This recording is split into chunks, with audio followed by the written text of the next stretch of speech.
अव्या मुस्कुराते हुए पलक जी से बोली, डैड हमें भी लगता है आज घर में बहुत शांति है। मतलब होम मिस्टर भी बड़ी चुप चुप सी है। अव्या ने अमीनाश जी से कहते हुए एक आंखें दबा दी, तो वही पलक जी अव्या की बातों का इशारा समझते हुए बोली, क्या मतलब है आपका? क्या हम सारा दिन बेबजाय बजते हैं? फिर नाराजगी से एप्पल कट करते हुए आगे बोली, सही है, हम ही दिन भर पगलों की तरह बड़बड़ करते रहते थे। आप तो कुछ करती नहीं है। अव्या मचलते हुए, मम्मा अब हमने क्या किया जो आप हम पर इस तरह से गुस्सा कर रही है? पलक जी आंखें दिखाते हुए बोली, क्या किया ये आप हमसे पूछ रही है? लखनऊ से सारी कॉम्प्लेक्स आई है आपकी। हॉस्टल के बाथरूम में बम फोड़ना, मयेस वाली से झगड़ा करना और वहां की गार्डियन से बदतमीजी करना। पलक जी आंखें दिखाते हुए बोली, क्या किया ये आप हमसे पूछ रही है? लखनऊ से सारी कॉम्प्लेक्स आई है आपकी। हॉस्टल के बाथरूम में बम फोड़ना, मयेस वाली से झगड़ा करना और वहां की गार्डियन से बदतमीजी करना। अपनी शिकायतें सुनते हुए अव्या का मुंह बन गया और वो उम्मीद से अमीनाश जी की ओर देखने लगी। अमीनाश जी मुस्कुराते हुए पलक जी से बोले, अपनी शिकायतें सुनते हुए अव्या का मुंह बन गया और वो उम्मीद से अमीनाश जी की ओर देखने लगी। अमीनाश जी मुस्कुराते हुए पलक जी से बोले, अरे भगवान, हमारी प्रिंसेस ने ऐसा किया है तो जरूर कुछ हुआ होगा। हमें हमारी बच्ची पर पूरा भरोसा है, वो ऐसे ही कुछ नहीं करती। पलक जी उन्हें घूर कर देखने लगी। तभी अव्या उनकी हाँ में हाँ मिलाते हुए बोली, एग्जैक्टली डैड, पहले उन लोगों ने हमें छेड़ा था। पलक जी दांत पिसते हुए बोली, और आपके साथ ऐसा किया हुआ जरा हमें बताइए। हम भी तो जाने कौन सा कारण था जिसके चलते आपने ये सब किया। एक लड़की हमें नीचा दिखाने की कोशिश कर रही थी, हमने इग्नोर किया, मगर वो तब भी शांत नहीं हुई और हमारे बॉडी वॉश में रेडी चिली पाउडर मिला दिया। वो तो अच्छा था इसकी खबर हमें लग चुकी थी, वरना जो हमारा हॉल होता हम बता नहीं सकते, इसीलिए हमने बाथरूम में बम फोड़ दिया। अव्या रुकी और फिर गहरी सांस भरते हुए आगे बोली, उस लड़की ने जाकर मोर्डेंट को बताया। हमने अपनी सफाई दी लेकिन मोर्डेंट बस उस लड़की का ही साथ दे रही थी, इसीलिए हमने गुस्से में आकर उस मोर्डेंट को भी खूब सुना दिया। ये सुन पलक जी गुस्से से बोली, तो आप इसकी शिकायत हमसे करती, हम कुछ करते, खुद से ही इतना सब कुछ करने की क्या जरूरत थी? आपसे बताते और आप प्रिंसिपल से कहती। प्रिंसिपल उस लड़की और मोर्डेंट को बस कुछ दिन के लिए रेस्टिगेट करती, जिसके बाद भी वही करती और शायद हमें कमजोर मानकर इससे भी कुछ बड़ा करती जो हमसे बर्दाश्त नहीं होता। बस इसीलिए खुद से सब अपने हिसाब से कर दिया। अव्या अपना नशता करने लगी, तो वही उसकी बातों को सुन जहां अमीनाश जी सरहन कर रहे थे तो पलक जी कुछ शांत थी। वो भी समझ रही थी कि जो भी उन लोगों ने किया ठीक नहीं था। एक बार फिर सभी टेबल पर शांति पसर गई। तीनों लोग अपना अपना खाना खा रहे थे। अव्या कुछ सोचते हुए अमीनाश जी से बोली, डैड, आपसे कुछ कहना था। अमीनाश जी बोलने का इशारा करते हैं तो अव्या जूस के ग्लास को घुमाते हुए बोली, हम मेडिकल ड्रॉप कर रहे हैं और अपना फैमिली बिजनेस ज्वाइन करना चाहते हैं। ये सुन अमीनाश जी, पलक जी दोनों ही हैरान हो गए। पलक जी कंफ्यूजन से बोली, लेकिन इतना बड़ा फैसला आप अचानक क्यों ले रही है? पलक जी जानती है एक डॉक्टर बनने के लिए उनकी बेटी कैसे दिन रात मेहनत करती है। जहां हर अमीर बाप की औलाद पैसों के दम पर या ऊंची पहचान के जरिए बड़े बड़े कॉलेजेस में एडमिशन लेती है, वही उनकी बेटी ने अपने दम पर इतने बड़े कॉलेज में सीट हासिल की है, फिर यूं अचानक क्यों वो छोड़ना चाहती है? ऐसे ही सवाल पलक जी के दिमाग में घूम रहे थे। वही अमीनाश जी भी संजीदगी से बोले, हाँ प्रिंसेस, आप ऐसा क्यों कर रही है? इतने अच्छे ग्रेड से आपने अपना फर्स्ट सेमेस्टर कंप्लीट किया, फिर बीच में कॉलेज में कोई परेशानी है या फिर कुछ और बात है? पलक जी एकदम सीरियस लुक में बोली, जिस पर अव्या मुस्कुराते हुए बोली, ऐसा कुछ नहीं है मोम डैड, सब कुछ ठीक है। जब हमारा खुद का इतना बड़ा एम्पायर है तो मेरी जिम्मेदारी है उसे संभालना। मुझे भी अपने डैड के उनके बिजनेस में सहारा बनना है, बस इसीलिए ये फैसला लिया। एंड डोंट वरी, काफी सोच समझकर ये फैसला हमने लिया है।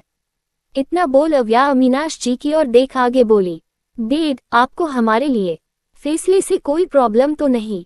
अमीनाश जी मुस्कुराते हुए बोले, हमें हमारी प्रिंसेस और उनके लिए गए हर एक फैसले पर यकीन है। आप जब चाहे ऑफिस ज्वाइन कर सकती है। हम आज कॉलेज ट्रांसफर की सारी फॉर्मेलिटी कंप्लीट कर लेते हैं, फिर कल से ऑफिस ज्वाइन कर लेंगे। इतना बोल अव्या वहां से उठकर अपने कमरे में चली गई। पलक जी चिंता से बोली, ये लड़की क्या करना चाहती हमारे कुछ समझ नहीं आ रहा। इतनी मेहनत के बाद मेडिकल ड्रॉप कर वो अब फिर से जीरो से शुरुआत करना चाहती है। फिर अमीनाश जी की ओर देखते हुए, और आप भी उसे समझाने के बजाय उल्टा साथ दे रहे हैं। उद्धरण चिन्ह। अमीनाश जी पलक जी के हाथ पर अपना हाथ रखते हुए मुस्कुरा के बोले, अव्या दीवान हमारी बेटी है। पलक और अमीनाश दीवान की, हमें पूरा यकीन है इतने बड़े फैसले के पीछे जरूर कोई बड़ी वजह होगी। आप फिक्र मत कीजिए, वो जैसा चाहती है करने दीजिए। उद्धरण चिन्ह। अमीनाश जी खुशी से जूस पीते हुए, हमारी प्रिंसेस के एक फैसले ने हमारी सारी टेंशन यूं खत्म कर दी। रातों दिन हमें चिंता सताती रहती थी कि हमारे बाद हमारे इतने बड़े एम्पायर को कौन संभालेगा, लेकिन अब उसे संभालने के लिए हमारी बेटी तैयार हो गई है।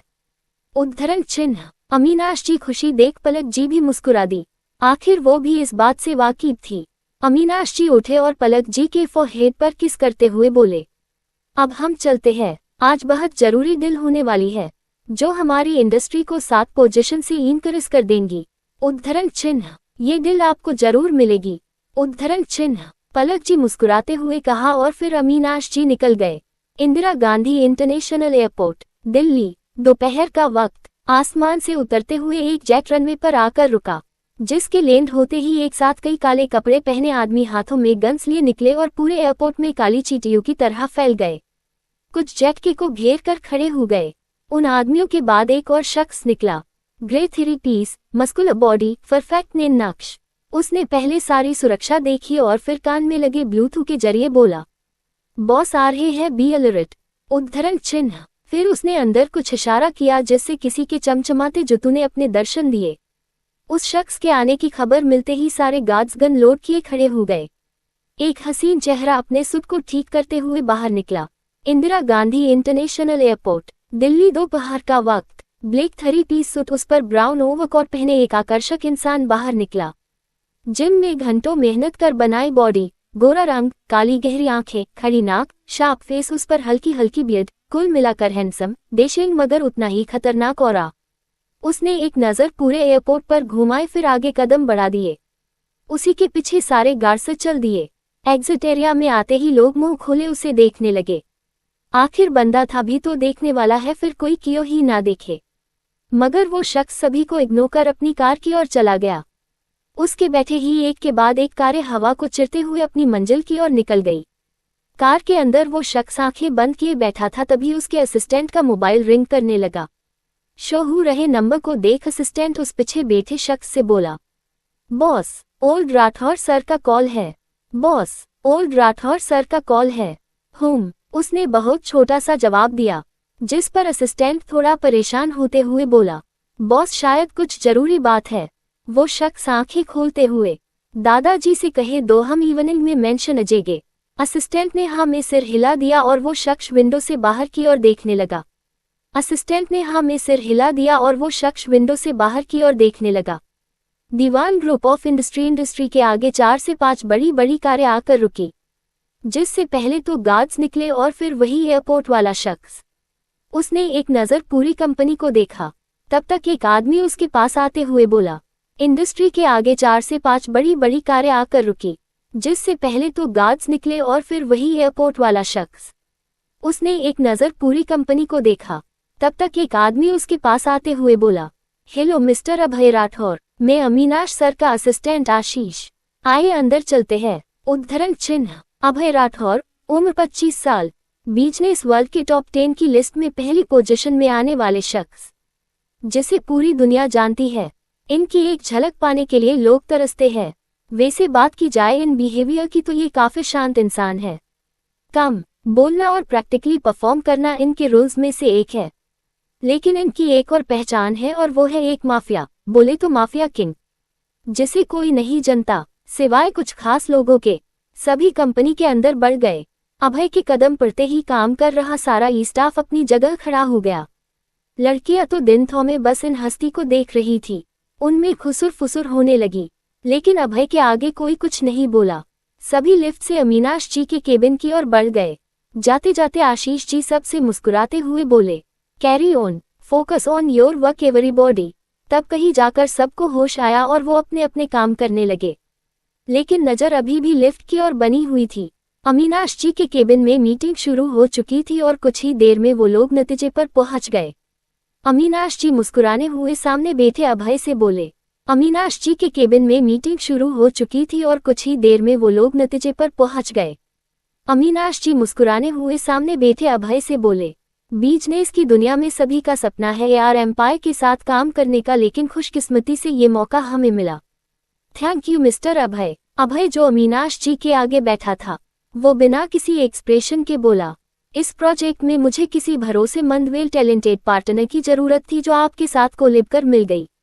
उम्मीद है आप ऐसे ही आगे भी बने रहेंगे। उद्धरण चिन्ह। Thank you mister Abhay, we are looking forward to work with you. Aminash ji Abhay से हाथ मिलाते हुए बोले। So we are. अभय ने उनसे हाथ मिलाकर हल्की सी मुस्कुराहट के साथ बोला। अव्या का बेडरूम। अव्या विंडो के पास खड़ी बस खाली आंखों से सामने की ओर देखे जा रही थी। दे से बहुत कुछ सोच रही हूँ। अभी वो अपने ही ख्यालों में थी कि किसी आवाज उसके कानों में पड़ी। अव्या विंडो के पास खड़ी बस खाली आंखों से सामने की ओर देखे जा रही थी। दे से बहुत कुछ सोच रही हूँ। अभी वो अपने ही ख्यालों में थी कि किसी आवाज उसके कानों में पड़ी। आंटी, आंटी, आवू कहाँ है? उद्धरण चिन्ह। ये आवाज नीचे लिविंग एरिया से आ रही थी, लेकिन इतनी तेज थी कि अव्या आराम से अपने कमरे में बैठी सुन ले।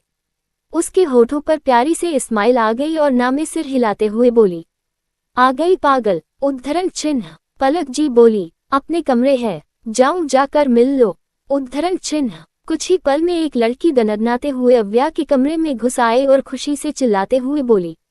आवू मेरी जान। उद्धरण चिन्ह। कुछ ही पल में एक लड़की दनदनाते हुए अव्या के कमरे में घुस आए और खुशी से चिल्लाते हुए बोली। आवू मेरी जान। उद्धरण चिन्ह। वो लड़की हल्की सी मोटी मगर बेहद ही क्यूट। हाइट 5.2 तो वही रंग हल्का सवला मगर नेम नक्श बेहद ही करारे। जींस टॉप पहने खड़ी थी। उसे देख अव्या की आंखों में आंसू आ गए। मुंह से बस इतना ही निकला, मुककू। उद्धरण चिन्ह। मुस्कान शर्मा। उम्र अव्या जितनी, मतलब 19 साल। अव्या की बेस्ट फ्रेंड कम बहन। ये अभी बीकॉम फर्स्ट ईयर में है।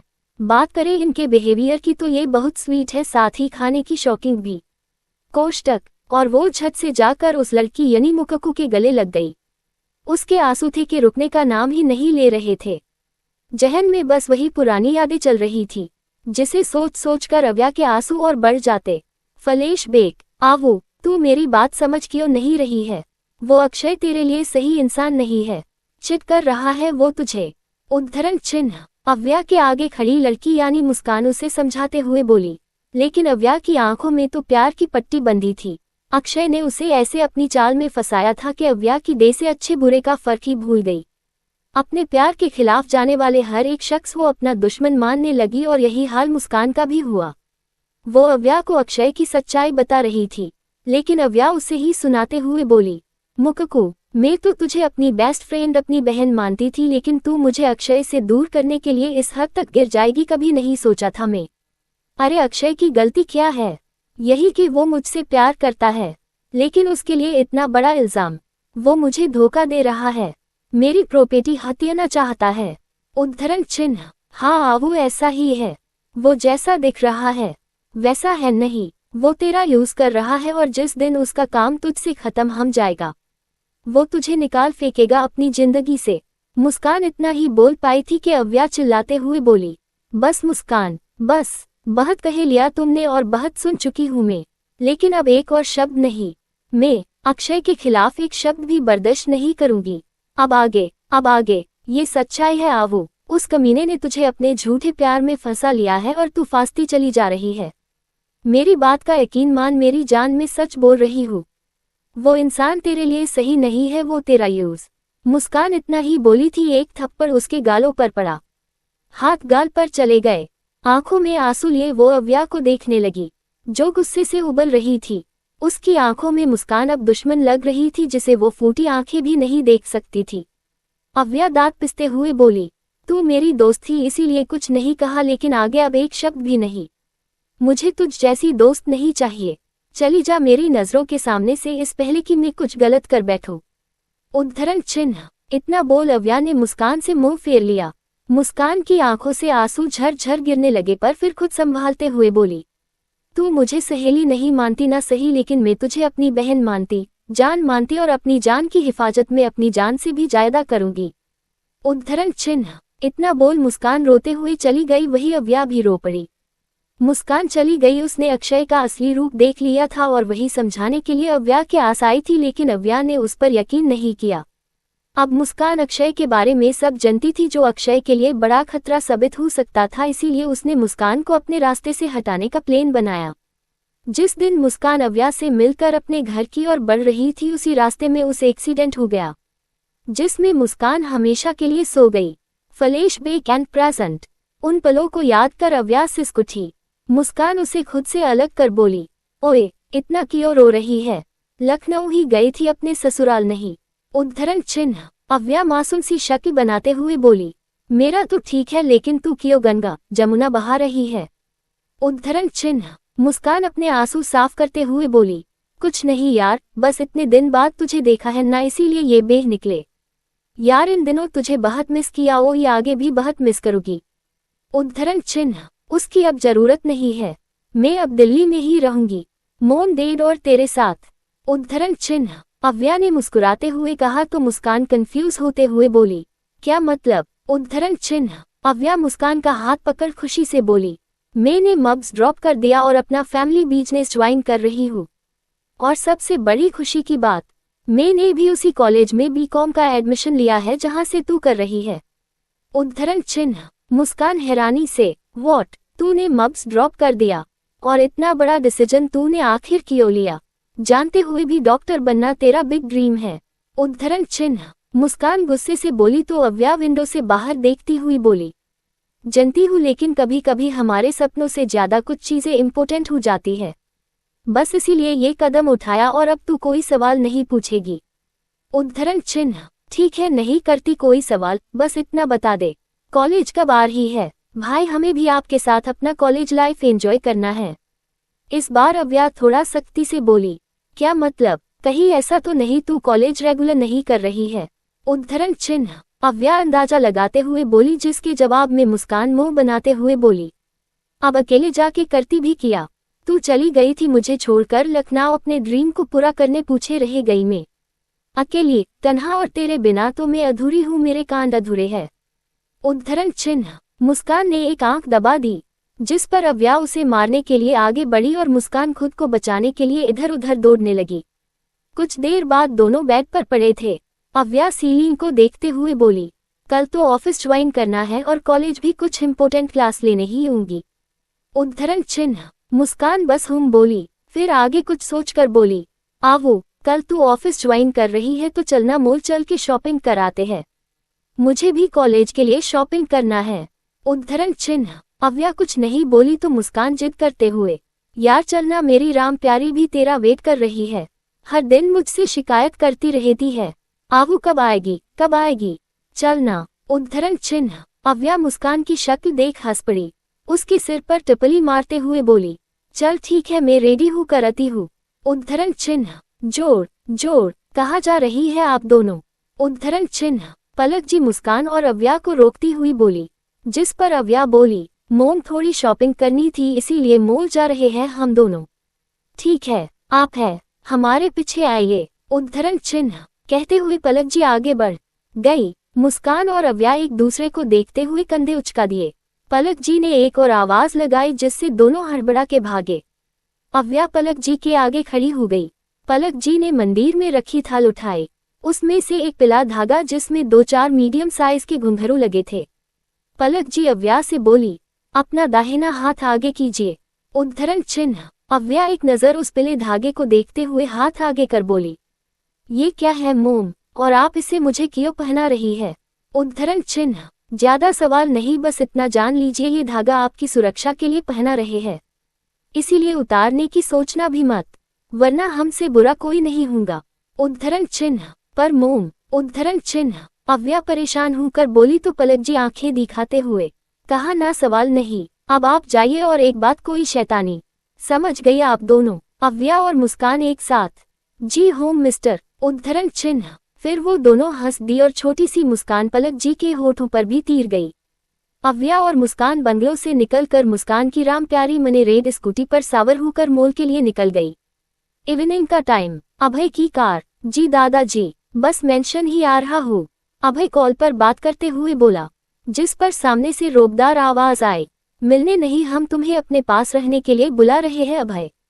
उद्धरण चिन्ह। अभय के दादाजी बोले, जिसके जवाब में अभय बोला, ये नहीं हो सकता, जब तक मिस्टर राठौर उस घर है मैं कभी नहीं आ सकता। एंडी विश आप मुझे फोर्स नहीं करेंगे। उद्धरण चिन्ह। दादाजी भी ज्यादा कुछ नहीं बोले, बस इतना कहा, तो अपनी मोम से मिलने तो आ सकते हूँ ना। उद्धरण चिन्ह। बस उन्हीं के लिए मैं आ रहा हूँ, अदरवाइज मेरा वहां आने का कोई मूड नहीं है। उद्धरण चिन्ह। ठीक है, हम तुम्हारा इंतजार कर रहे हैं। उद्धरण चिन्ह। अभय बिना कुछ बोले कॉल कट कर देता। उसने आंखें बंद की और सिर सीट से टिका दिया। देखते ही देखते उनकी कार दिल्ली के सबसे बड़े मॉल के आगे आकर रुकी। अभय के आने की खबर मिलते ही मॉल के सारे स्टाफ अलर्ट हो गए। अभय अपने गार्ड के साथ मॉल के अंदर पहुंचा।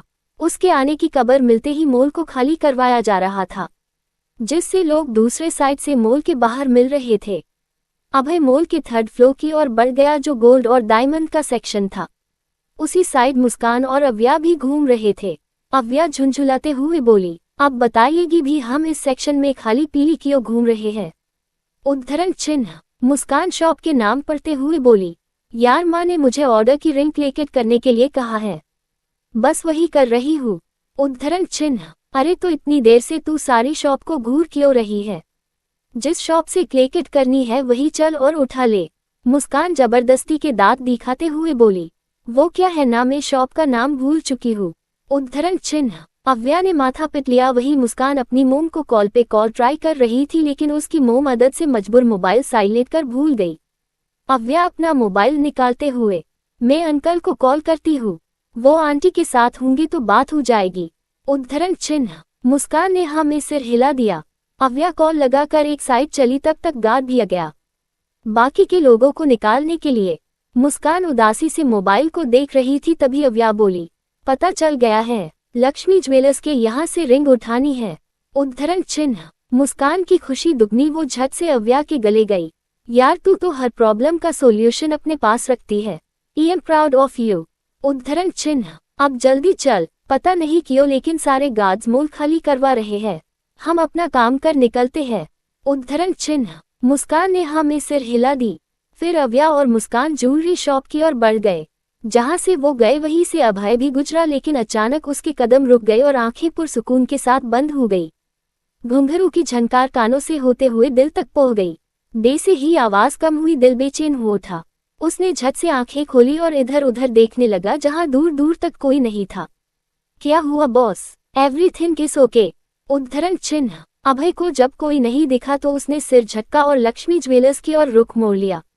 अंकल, ये रिंग का हमारा ऑर्डर था, क्या वो रेडी है? उद्धरण चिन्ह। मुस्कान काम कर रहे सेल बॉय से बोली, जिस पर वो सेल बॉय बिल की पावती देखते हुए बोला, जी रेडी है, बस 1 मिनट आप वेट कीजिए।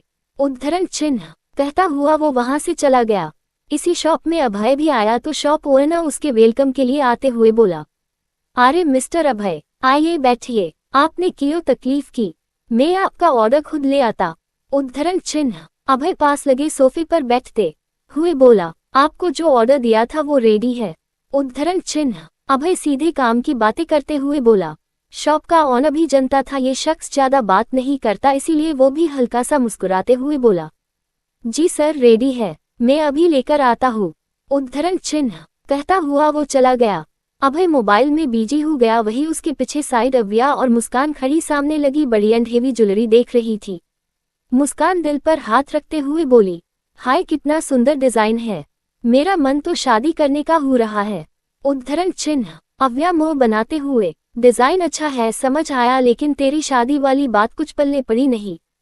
उद्धरण चिन्ह। मुस्कान अव्या के सिर पर चपेट लगाते हुए बोली, अरे मूर्ख लड़की, इतनी हेवी ज्वेलरी तो लड़कियां शादी में पहनती है ना, और अगर मुझे पहनी है तो शादी करनी पड़ेगी। अव्या ने गहरी सांस ली और मुस्कान के सिर पर टिपली बजाते हुए बोली, मुककू मूर्खों की महारानी, ये सब पहने के लिए तो अभी से अपनी लाइफ झंड बनाना चाहती है, अगर तेरे इतने ही आराम है तो ऐसे भी पूरे कर सकती है।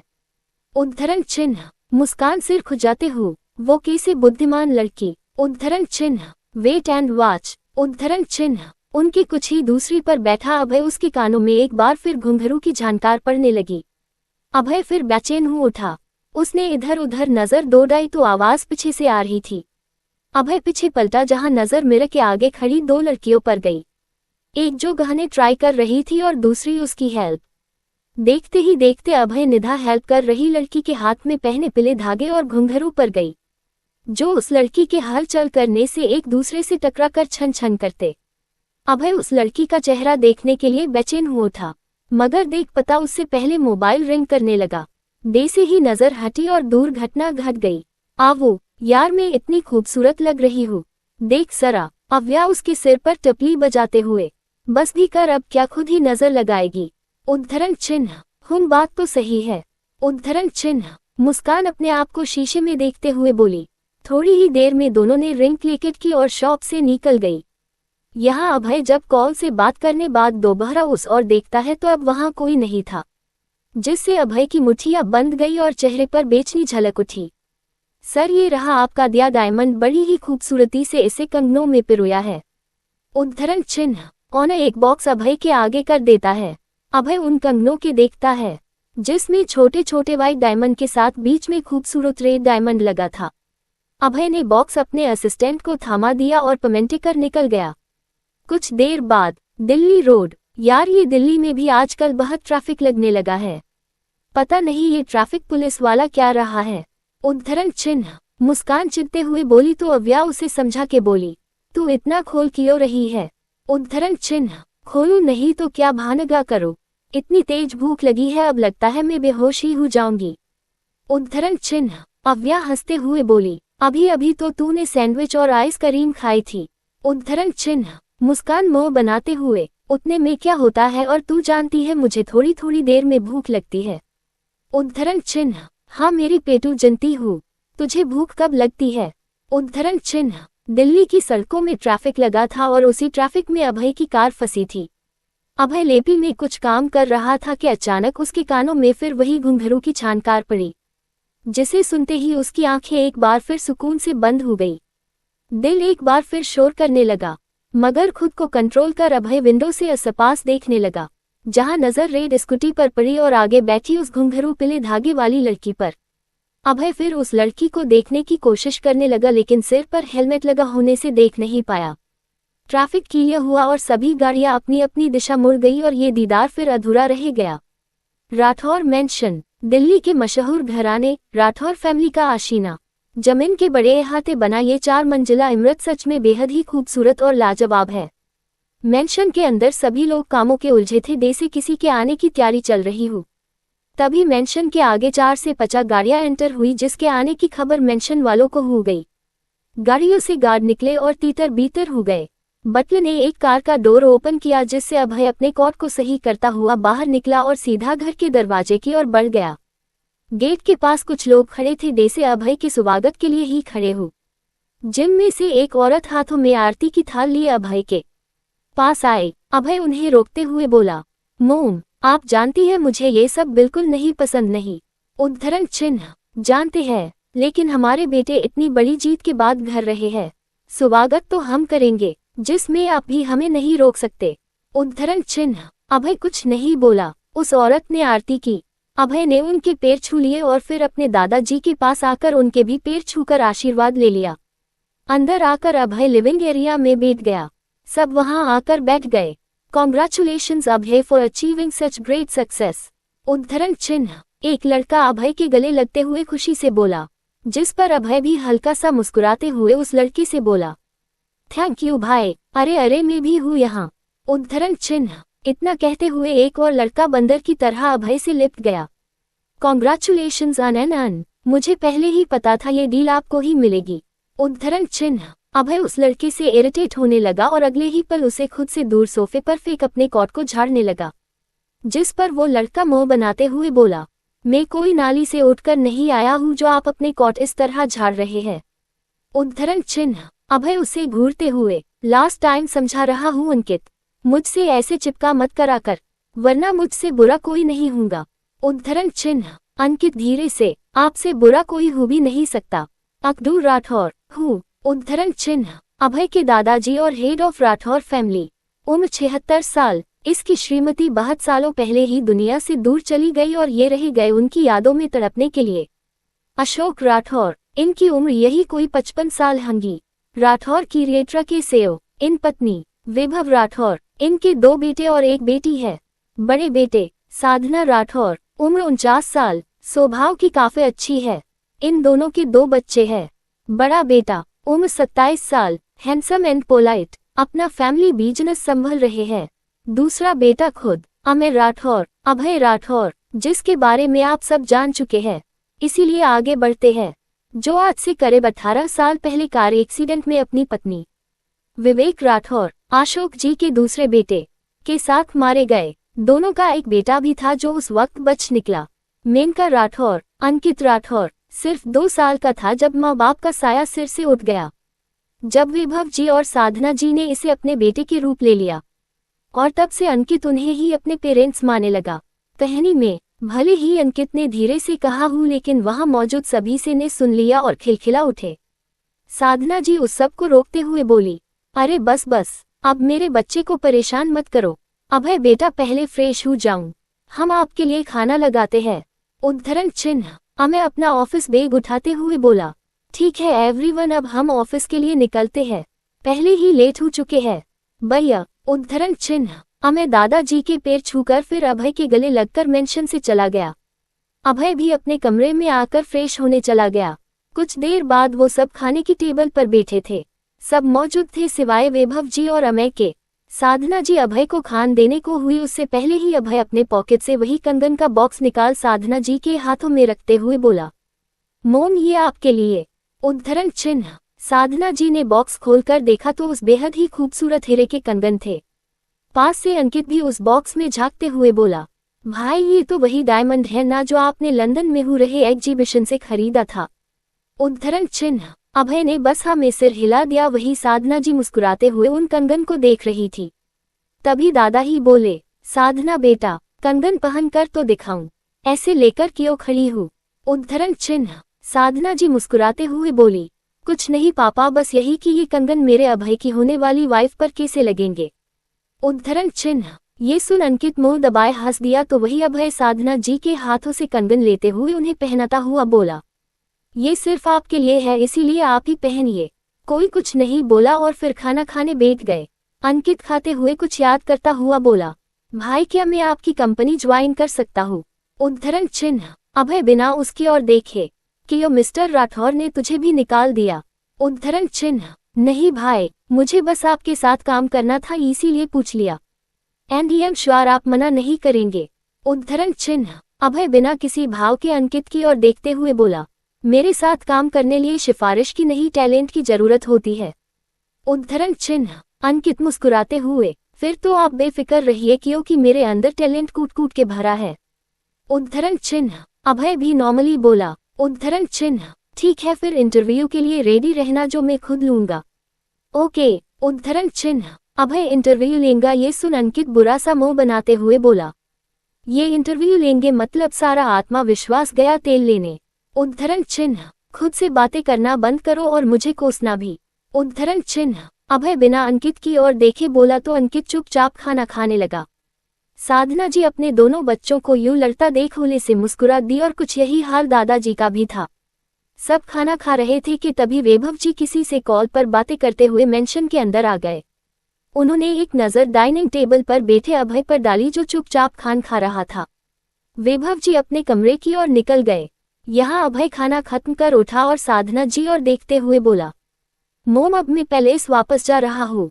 उद्धरण चिन्ह। ये सुन साधना जी उसे रोकते हुए बोली, पर अभी तो तुम आए हो और इतनी जल्दी जा रहे हो। रुक जाऊं बेटा। उद्धरण चिन्ह। अभय फीका सा मुस्कुराते हुए, मैं यहाँ रहा तो जरूर कुछ ऐसा होगा जो ना आपको पसंद आएगा और ना आपके पति को, सो बेटर है मुझे निकलना चाहिए। उद्धरण चिन्ह। इतना बोल अभय बिना कुछ बोले मेंशन से चला गया। उसके जाने के बाद वैभव जी डाइनिंग एरिया में आए और बिना किसी से अभय के बारे में पूछते हुए दादाजी से बोले, पापा 2 दिन बाद प्रिया की बर्थडे पार्टी है और राजेंद्र भाई साहब ने पूरी फैमिली को इनवाइट किया है। उद्धरण चिन्ह। दादाजी पानी पीते हुए, ठीक है हम सब चलेंगे, आखिर प्रिया राठौर परिवार की होने वाली बहू है। उद्धरण चिन्ह। Jindal house, living area. डेट हम कल से ऑफिस ज्वाइन कर रहे हैं। उद्धरण चिन्ह। अव्या अमीनाश जी से बोली। अमीनाश जी मुस्कुराते हुए हाँ में सिर हिला देते हैं। अव्या उठकर अपने कमरे में आ गई और स्टडी टेबल पर सभी फाइल की स्टडी करने लगी। पढ़ते पढ़ते उसे रात के 1 बज गए। अव्या ने फाइल बंद की और सिर चेयर से टिकाकर आंखें बंद कर ली। उसके संजीदा चेहरे से पता लग रहा था वो काफी गहराई से कुछ सोच रही है। मगर क्या ये सिर्फ उसे ही पता है? AR पैलेस बार। डेड मेरा यकीन कीजिए मैंने ऐसा कुछ। तभी थप्पड़ की आवाज के साथ ये आवाज थम सी गई और एक कड़क आवाज वहां गूंज गई। चुप, एकदम चुप। अगर एक शब्द भी आगे कहा तो मैं जबान खिंच लूंगा तुम्हारी। उद्धरण चिन्ह। एक लड़की की इज्जत क्या होती है कभी सोचा है तुमने? शर्म नहीं आई तुम्हें इतना घटिया काम करते हुए? उद्धरण चिन्ह। वैभव आप शांत हो जाइए, इतना चिल्ला आपके लिए अच्छा नहीं है। उद्धरण चिन्ह। कैसे न चिल्लाऊं साधना, बात छोटी नहीं है। इन लड़के के कारण किसी की इज्जत जा चुकी है, वो हमसे इंसाफ की उम्मीद लगाए बैठी है। लेकिन इंसाफ होगा और हम करेंगे। उस लड़की को इज्जत के साथ हम इस घर में बहू बना के लाएंगे। उद्धरण चिन्ह। कहना क्या चाहते हैं आप वैभव? साफ साफ बोलिए। उद्धरण चिन्ह। तो सुनिए, इसे उस लड़की से शादी करनी होगी। उद्धरण चिन्ह। पैलेस में ही बने एक बड़े से बार में अभय बैठा एक के बाद एक ड्रिंक किए जा रहा था। उसकी आंखें गुस्से से लाल थी और दिमाग में यही आवाजों का शोर था। उसने कसकर आंखें बंद कर ली। दिमाग बुरी तरह बेचैन था। ना उसे आंखें खोलकर सुकून मिल रहा था और ना बंद करके। कहते हैं शराब हर दर्द की दवा बन जाती है, लेकिन यहाँ ये भी काम ना आई। अभय खुद को सुकून देना चाहता था पर कमबख्त खुद बेवफा निकली। अभय आंखें बंद किए बैठा ही था कि उसके कानों में घुंघरू का मध्यम शोर फिर सुनाई पड़ने लगा। उसने झट से आंखें खोली और अपने चारों ओर देखने लगा, जहां उसके अलावा कोई नहीं था। अभय जान गया कि ये बस उसका वहम है, लेकिन ये वहम ही उसे कुछ सुकून दे रहा था। अभय ने आंखें बंद कर ली और कब उन घुंघरू की आवाज को महसूस कर उसे नींद ने घेर लिया पता ही नहीं चला। अगली सुबह Diwan group of industry. Sir, little girl ने सभी HOD एंड मैनेजर्स को मीटिंग रूम में बुलाया है। उद्धरण चिन्ह। आशीष जी अमीनाश जी से बोले तो वही अमीनाश जी अपने केबिन की ओर बनते हुए बोले। सिर्फ उन्हें ही नहीं आपको भी बुलाया है। अब जाइए, कहीं आप मीटिंग के लिए लेट ना हो जाए। उद्धरण चिन्ह। कहते हुए अमीनाश जी अपने केबिन में चले गए और आशीष जी ने कदम मीटिंग रूम की ओर बढ़ा दिए। मीटिंग रूम में सभी हेड ऑफ डिपार्टमेंट और मैनेजर्स बैठे आसपास में खुसुर फुसुर कर रहे थे। एक आदमी थोड़ा झुंझुलाते हुए बोला, यार कब से बुलाकर बैठा रखा है, लेकिन अभी तक खुद होस्ट ही गायब है। उद्धरण चिन्ह। बात तो आपने सही कहा है मिस्टर जायसवाल, पता नहीं आशीष सर ने इतनी अर्जेंट मीटिंग क्यों रखी। मैं तो लिव में था, फिर भी इम्पोर्टेंट मीटिंग का बोल तुरंत आने को कहा। उद्धरण चिन्ह। ये लोग इसी तरह से बातें कर रहे थे कि तभी आशीष जी अंदर आए। उनके अंदर आते ही सभी ने सवालों की बौछार कर दी। आशीष जी उन सभी को शांत रहने का कह रहे थे, मगर कोई सुनने को तैयार नहीं था। तभी किसी की शांत मगर उतनी दमदार आवाज आई, सभी के सवालों के जवाब मिस्टर आशीष नहीं हम देंगे। इस आवाज को सुन सभी की नजर डोर से आ रही अव्या पर गई। Navy blue formal shirt with brown pant. Shirt के सीली वेल्बो तक फोल्ड थे, ऊपर से शर्ट की एक बटन खुली थी। एक हाथ में ब्राउन बेल्ट की वॉच, खुले बाल जो थोड़े से आगे एक शूडल पर थे। बिना कोई मेक ऊपर से 0 फिगर बॉडी हाई एकदम कायमत। उसकी खूबसूरती देख सभी मेल मुंह खोले रह गई तो वही फीमेल्स जल जल ले कोयला। अव्या हेड चेयर के पास आकर उस पर बैठते हुए बोली, सभी के सवालों के जवाब मिल जाएंगे, पहले शांति से बैठ जाइए। उद्धरण चिन्ह। वहां अधिकतर लोग अव्या को जानते थे, इसीलिए हैरानी में थे कि अव्या कंपनी में और उन सब को बुला के करने के क्या वाली है। एक बार फिर आपस में खुसुर फुसुर होनी शुरू हो गई, जिससे अव्या सख्त आवाज में बोली, मीटिंग शुरू कीजिए अंकल। उद्धरण चिन्ह। आशीष जी ने हाँ में सिर हिला दिया और फिर अपनी जगह पर से खड़े होते हुए बोले, जैसे कि आप सब जानते हैं कुछ महीनों से हमारी कंपनी के plans and personal informations leak हो रही है। जो कौन कर रहा है और क्यों कर रहा है उसका पता अभी तक नहीं चला। उद्धरण चिन्ह। हम सब जानते हैं मिस्टर आशीष, लेकिन आप क्यों बता रहे हैं? उद्धरण चिन्ह। अब आशीष जी कुछ कहते उससे पहले ही अव्या उन्हें रोककर खुद बोल पड़ी, अंकल ये सब छोड़िए और इस फाइल पर नजर डालिए। कहते हुए अव्या ने फाइल आगे की ओर सरका दी। सभी एक एक कर उस फाइल पर नजर डालने लगे।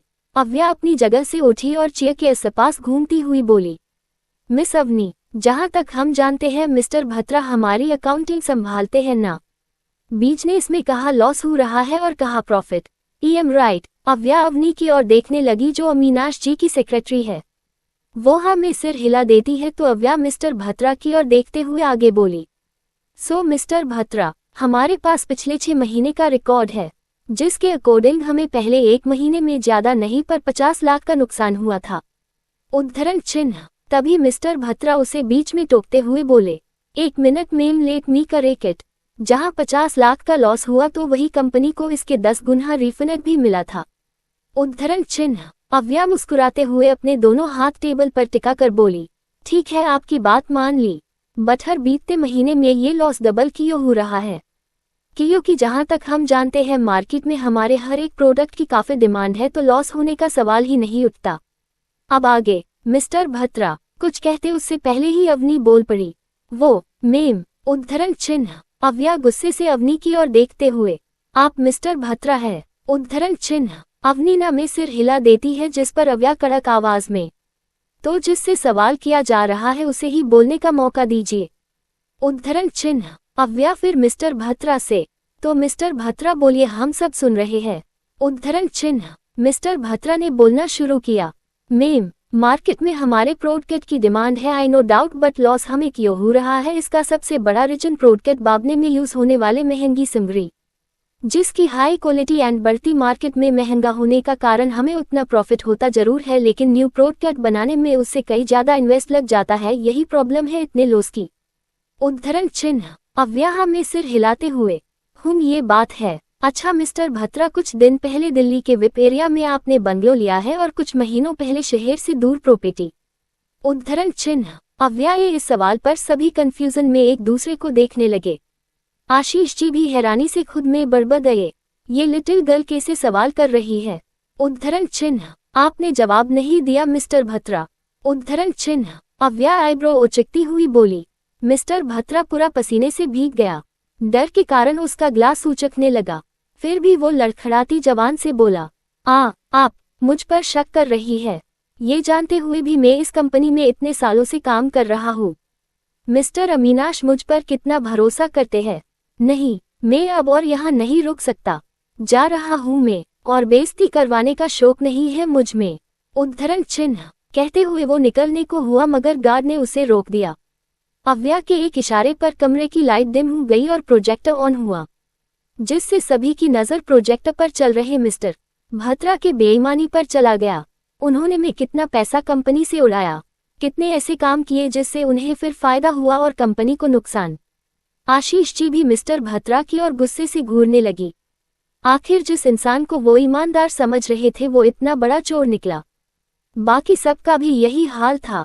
अव्या भत्रा से, मिस्टर भत्रा, वेरी बैड, आपको ऐसा नहीं करना चाहिए था। अब आप बोलिए आपके साथ क्या किया जाए?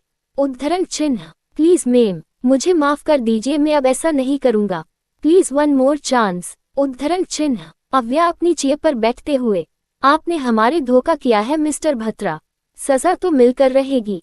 3 डेज है आपके पास सारे पैसे प्लस इंटरेस्ट चुकाने के लिए। चौथे दिन आप सौदे जेल में मिले धोखाधड़ी के जुर्म। Now get loss. Ma'am please मेरी। उद्धरण चिन्ह। गार्ड भत्रा को उठा कर ले गए और वो बस चिल्ता ही रह गया। उसके जाने के बाद मीटिंग रूम में एकदम शांति फैल गई। अव्या कुछ कहती उससे पहले ही मीटिंग रूम में 2 पुलिस ऑफिसर इंटर हुए, जिन्हें देख एक बार फिर सभी के पसीने छूट गए। आशीष जी अव्या की ओर देखने लगे जो बिल्कुल शांत बैठी थी। पुलिस ऑफिसर आगे आए और